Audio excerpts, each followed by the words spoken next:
Welcome to your daily affirmations. Repeat after me. Working with others is easier than ever. I strive for perfect collaboration. Our teamwork keeps getting better. Yeah, affirmations are great, but Monday.com can really get you the teamwork you desire. Work together easily and share files, updates, data, and just about anything you want all in one platform. Affirm yes to start, or tap the banner to go to Monday.com. A science story, huh? These NYU scientists, I felt right. I was so And I just thought, well, I had figured it out. It was that golden moment. Because science was on my side.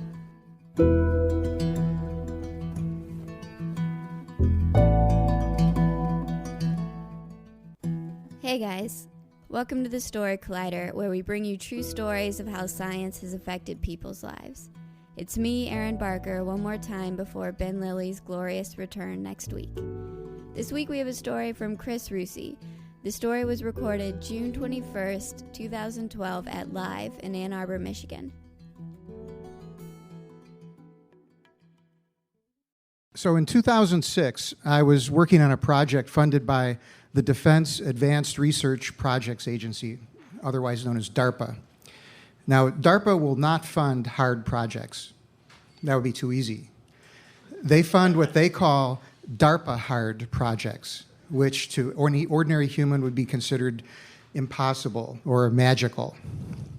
So here we are, funded to read the brainwaves of a fighter pilot, extract from the data the activity in the visual part of the brain, determine if the pilot is looking at something blurry or not, and then use that in a feedback loop to focus whatever it is he's looking at. That led me to Bellevue Mental Hospital in New York City to have my head examined. Well, really, because they had the instrument there that was sensitive enough to measure the brainwaves.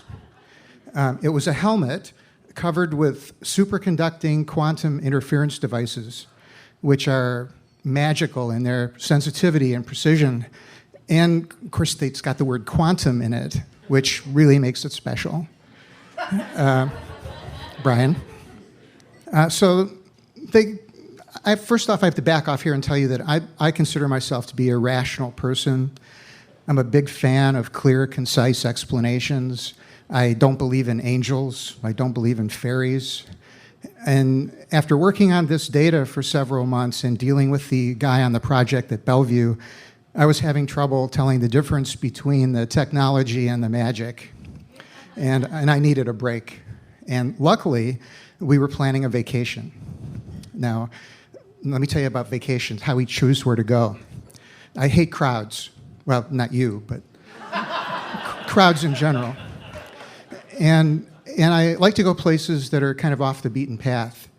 And we ended up in Peguche, Ecuador, in the Andes Mountains, in a small hotel built into the side of a mountain.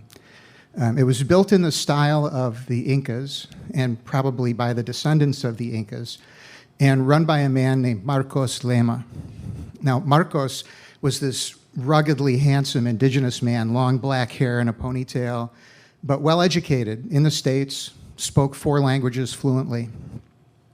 So I wake up one morning at the hotel with the worst cold I've ever had, totally stuffed up, sore throat, the works. And at breakfast, Marcos was concerned. And he said, "You didn't walk through the woods to a gato yesterday, did you?" I was like, "Yeah." He says, "Muy mala suerte, very bad luck. I know what's wrong with you. You have," and I said, "You mean beside my stuffed up does?" And he says, no, that's just the symptoms. You have mal aire. Mal aire, he tells me, is the spirit of a person that's died violently and is roaming the earth, attacking the living and causing disease. He says, you are possessed by an evil spirit, but you're in luck. Before I built this hotel, I was a shaman. Would you like me to cure you? Right.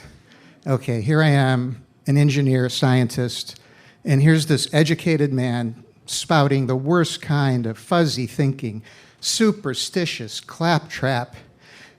I look him in the eye and I say, okay. Well, I mean, I was trying to get away from the science, and this was sure heading that direction. And I travel to these faraway places to do unusual things, and this was different. And when you're way in the Andes Mountains, far from anywhere, you really want to not offend people who are calling themselves shamans. So we go outside, and Marcos gets his instruments together for the procedure: an embroidered cloth, a glass of water, an egg, a piece of bark from a tree called a spirit wood. And he says, do you have anything personal that you wouldn't mind losing? And I'm, checking my pockets, and all I have is a dime. And he says, oh, a dime, that's good. Put it in the glass. And so I do. Then he covers my head with the cloth, and he says, that's so the spirit won't see what I'm doing. Well, that's a good explanation. And then he lights the spirit wood, which smells a lot like incense, and he says, now calm yourself, meditate. This will lull the spirit into not paying strict attention into what is about to happen. Now, good explanation, but now I'm starting to worry a little bit. I mean, here I am with my head covered with a tablecloth, and some crazy person is saying he's going to do something that I can't see. Like visions of Inca bloody altars are running through my head. The meditation was not going well. So Marcos puts the egg on top of my head, and he starts to chant in Quechua. Now, in case you don't know what Quechua is, that and its sister language, Aymara, are the oldest known human languages, and they're unrelated to any other languages on the planet. I was in Peru once, and I asked a Quechua speaker why the language is so strange, and he said, well, we were told in our village that our earliest ancestors were taught Quechua by aliens from outer space. That's another story. But so Marcos, chanting in Quechua, egg on my head, and it's kind of soothing, it's kind of hypnotic, and this goes on for several minutes. And he takes the tablecloth off my head and shows me the glass, which now has the egg and the dime in it. And I said, so what just happened here?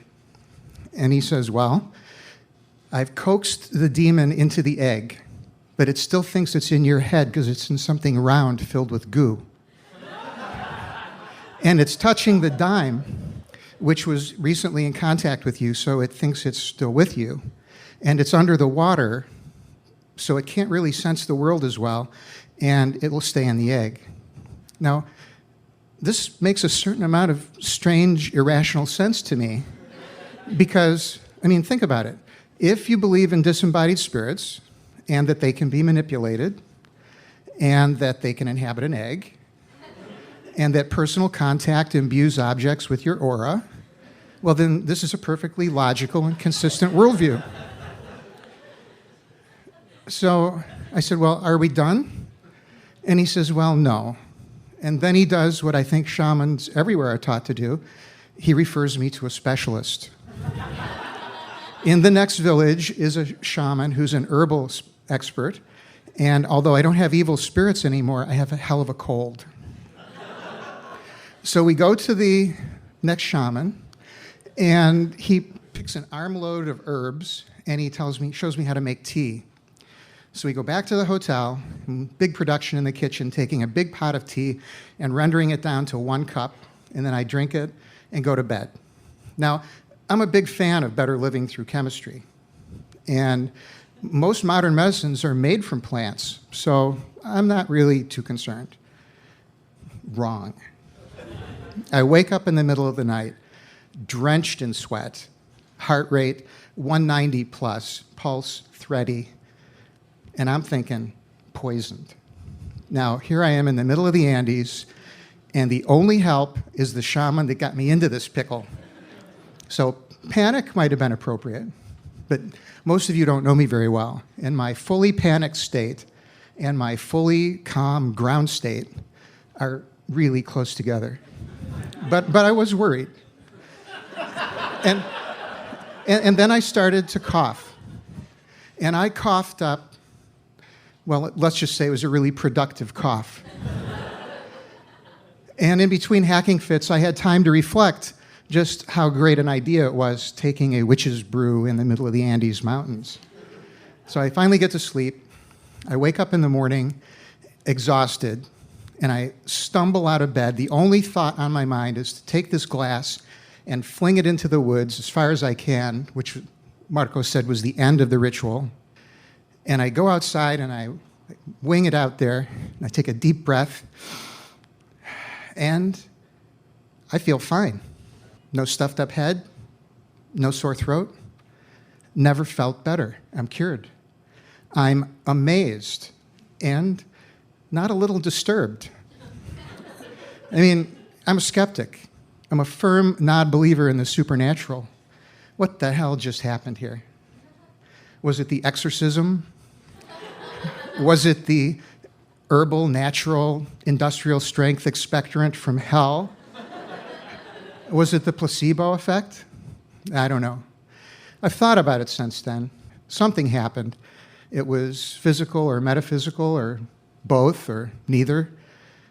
I have a friend in Kalamazoo who's actually raised by a shaman, and when I told him this story, he said, well, that's not right. Usually the egg goes under your armpit.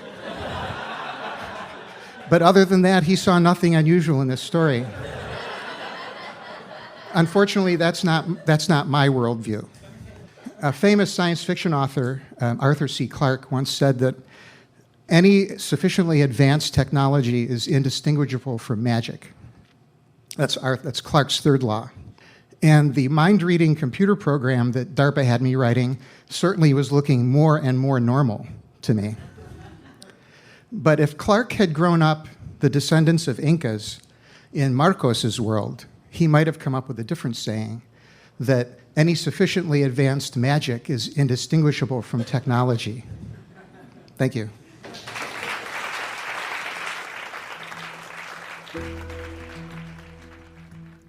That was Chris Roussi, a staff researcher at Michigan Tech University, who has been involved in both hardware and software development applied to scientific research since 1979. For more science stories, take a look at storycollider.org, where we have our magazine, archives of the podcast, and upcoming events.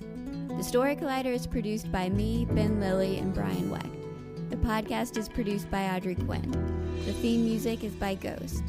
We receive additional help from Brooke Williams, Lena Groger, Josh McCall, Raphael Benin, Rose Eveleth, and Sarah Mondelaire. Special thanks to Live for hosting the show, and thanks for listening.